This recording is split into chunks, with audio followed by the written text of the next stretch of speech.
នេះជាតាមផ្លូវទៅតាមផ្លូវរបស់ខេត្តកំពង់ធំក្រុងស្ទឹងសែន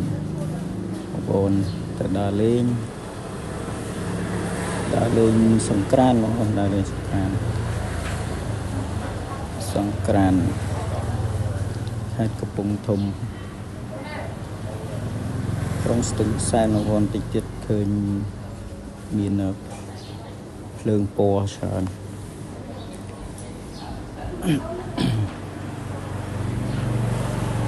បងប្អូនឃើញភ្លើងគឺខ្លាំងបងប្អូនមកចេញពីប្រាសាទសម្បូរព្រៃគុកមកវិញជីចូលមើលដល់មានអ្នកដើរលេងច្រើនដែរតែបងប្អូនឥឡូវនេះចាប់ផ្ដើមមកគៀកហើយបងប្អូនគៀកដល់ហើយអរគុណបងប្អូន